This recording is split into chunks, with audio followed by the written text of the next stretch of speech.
बिस्मिल्लाहिर्रहमानिर्रहीम। अस्सलाम वालेकुम। आज के सेशन में हम एक्सरसाइज नंबर 20.3 के रिमेनिंग क्वेश्चन नंबर 6 के तमाम पार्ट्स को सॉल्व करने की कोशिश करेंगे। तो शुरू करते हैं हम क्वेश्चन नंबर 6। क्वेश्चन नंबर 6 में लिखते हैं find the value of p। p एक अननोन है, इसकी वैल्यू को फाइंड आउट करना है with the help of given condition. कुछ कंडीशंस दी हुई हैं, उसके मुताबिक हम इस p यानी कि जो अननोन इसकी वैल्यू को फाइंड।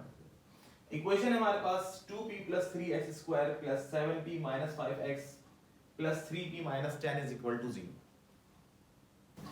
तरीकेकार वही पुराना, sum of roots product of fruits.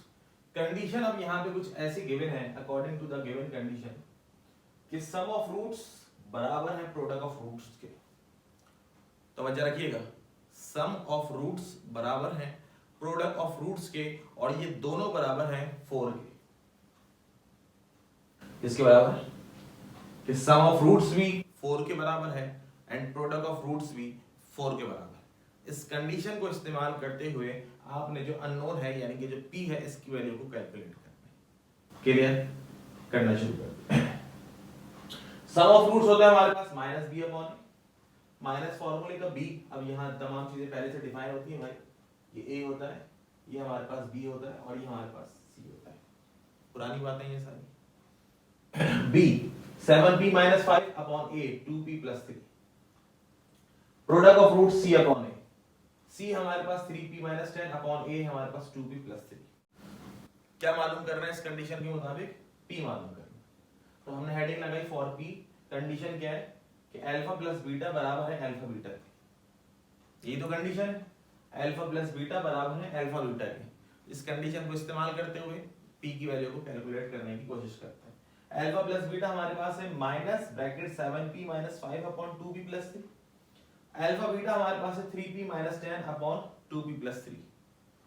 2p plus 3 से 2p plus 3 cancel out. Clear?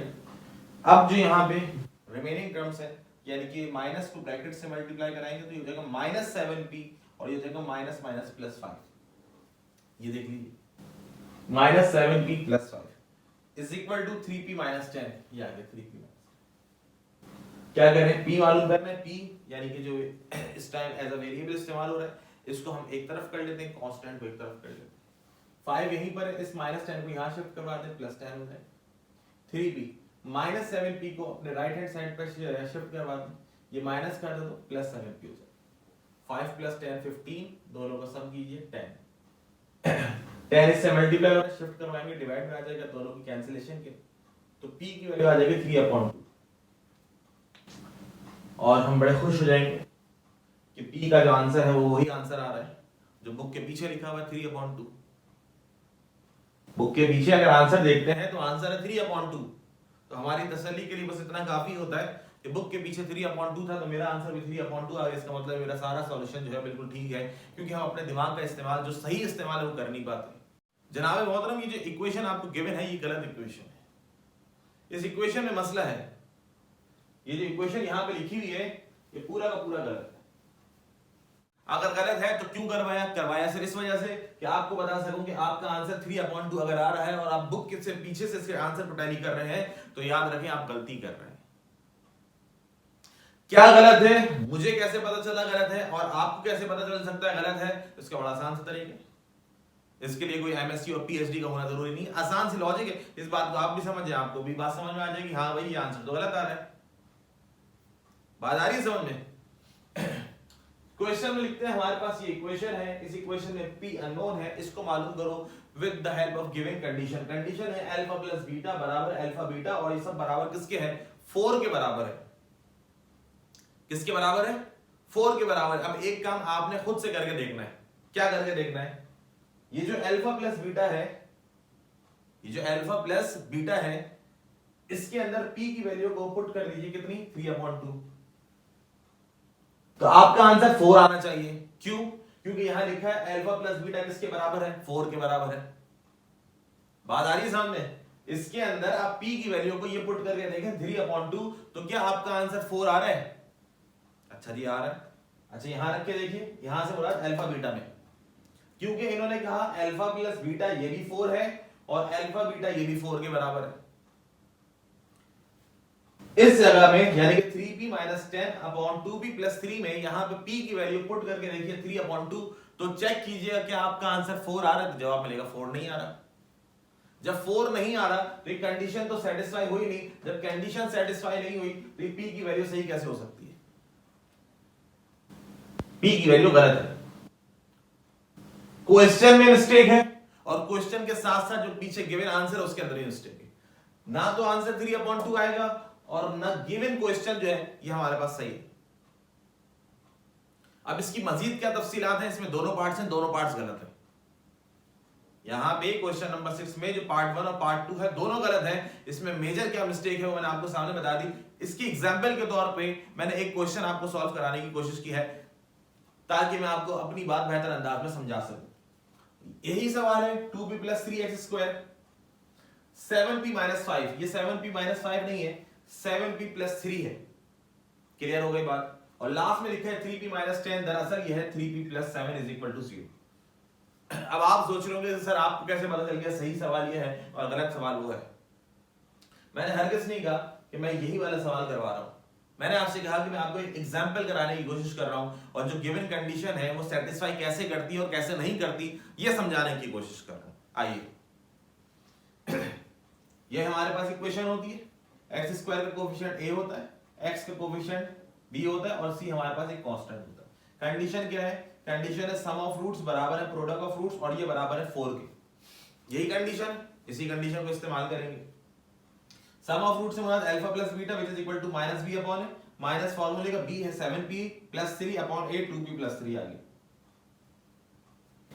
Alpha beta c upon a, c हमारे पास है 3p plus 7 upon a 2p plus 3 आ गया। कोई मसला?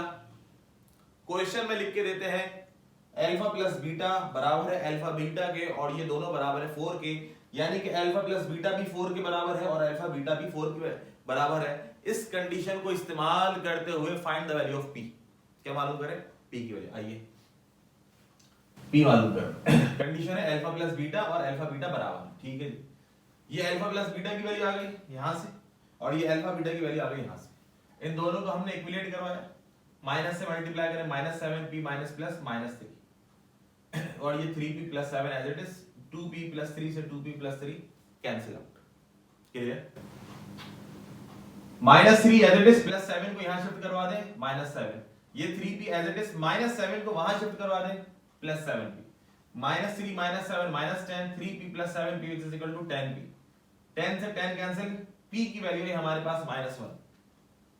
अब मैं इस क्वेश्चन के अंदर आपको कैलकुलेशन करना नहीं सिखा रहा, मैं तो सिर्फ ये बता रहा हूं ये जो p की वैल्यू आपने कैलकुलेट करी थी लास्ट पार्ट के अंदर वो गलत थी। बात आ गई समझ में? तो p की वैल्यू अगर हमारे पास आई है -1 तो सिर्फ ये इसके ऊपर इन्हिसार नहीं कर लेना चाहिए हाँ भाई मुबारक हो p की वैल्यू आ गई, हमारा आंसर आ गया और आंसर भी वो आ रहा है जो बुक के पीछे आ रहा है। इस्तेमाल कीजिए, अल्लाह ताला ने इस्तेमाल करने के लिए दिया। वेरिफिकेशन करके देखते हैं क्या इस दफा जो मैंने p की वैल्यू कैलकुलेट करा है क्या इस दफा भी सही है, पता चला ये अभी भी गलत है। तो वेरिफिकेशन करने का तरीका बड़ा आसान है, सवाल में लिखते हैं अल्फा प्लस बीटा किसके बराबर है 4, तो मैं अल्फा प्लस बीटा में जो p अननोन है इसकी जगह रख के देखता हूं इसकी वैल्यू क्या 4 आ रहा है। आइए alpha plus beta is equal to 4 आना चाहिए। अल्फा प्लस बीटा यहां मैं निकाल चुका हूं कितना है -7p plus 3 upon 2p plus 3, से p अननोन है, p की जगह पे ये जो वैल्यू आई है कैलकुलेट की हमने इसको पुट करके देखते हैं -7p plus 3 upon 2p plus 3 और ये बराबर आना चाहिए 4 के, क्यों कंडीशन यही है -7p की जगह -1 प्लस 3p की जगह -1, सिंपल इज दैट इस माइनस को एज इट इज रहने दें, 7 को मल्टीप्लाई करा है -1 से तो -7 प्लस 3 हो जाएगा, ये आ जाएगा। 2 को मल्टीप्लाई करा है -1 से तो जगह -2 प्लस 3 आ जाएगा is equal to 4, -7 plus 3 -4 -2 plus 3 1 is equal to 4, ये minus into minus minus into minus plus 4 is equal to 4, 4 is equal to 4 का मतलब क्या हुआ कि आपने जो p की वैल्यू पुट करी है, p की वैल्यू पहले कैलकुलेट करी और फिर जो आपने पुट करी है वो बिल्कुल दुरुस्त पुट करी है according to the given condition sum of roots बराबर आने चाहिए 4 के, ठीक है जी ये तो आ गए। क्या अल्फा बीटा इसको भी प्रूफ कर रहा है p की वैल्यू या नहीं कर रही, चेक करते हैं। Alpha beta product of roots हमने निकाले थे 3p plus 7 upon 2p plus 3 is equal to किसके बराबर आना चाहिए 4। क्यों? क्योंकि सवाल में लिखा हुआ अल्फा बीटा किसके बराबर है 4 के बराबर है।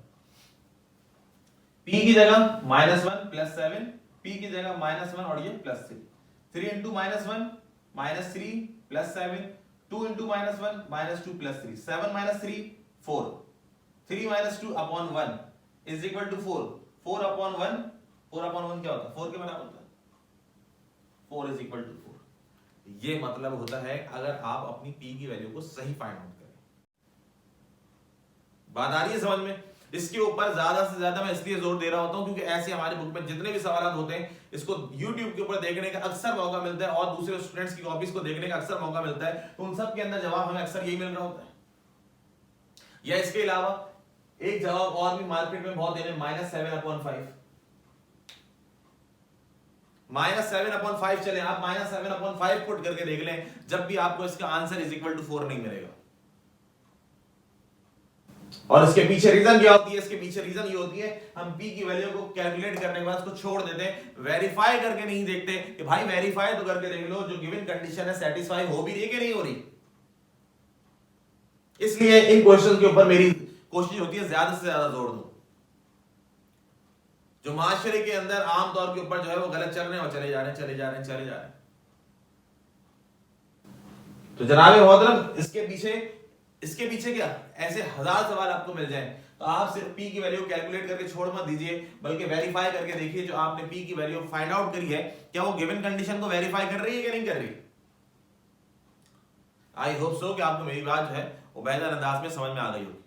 खैर, इसका जो पार्ट 2 है जो बुक के अंदर गिवन है उसमें ही मिस्टेक है, तो इसलिए बेहतर यह है कि आप उन क्वेश्चन को गलत ना करें, बल्कि अपने कॉन्सेप्ट को सीधा करें कि p की वैल्यू अगर ये आती है क्या मैं इसको क्वेश्चन में रखता हूं तो कंडीशन सेटिस्फाई हो रही है और या नहीं हो रही। अगर हो जाती है बहुत अच्छी बात है, इसका मतलब p की वैल्यू भी सही है, जो गिवन कंडीशन है वो भी सही है, जो क्वेश्चन है वो भी सही है। आई होप सो कि आपको मेरी बातें बेहतर अंदाज में समझ में आ गई होंगी। आज का सेशन हमारा यहीं पे वाइंड अप होता है। और हाँ, यहाँ ये बता दूं चलो, आज का सेशन बच्चों से ज्यादा टीचर्स के लिए इंपॉर्टेंट है ताकि वो बच्चों को बेहतर अंदाज में समझा सके। तो आज के सेशन में इतना ही, इंशाल्लाह फिर नेक्स्ट सेशन में नेक्स्ट एक्सरसाइज के साथ जल्द आपके सामने हाजिर होंगे। अपना बहुत सा ख्याल रखिएगा। अल्लाह हाफिज।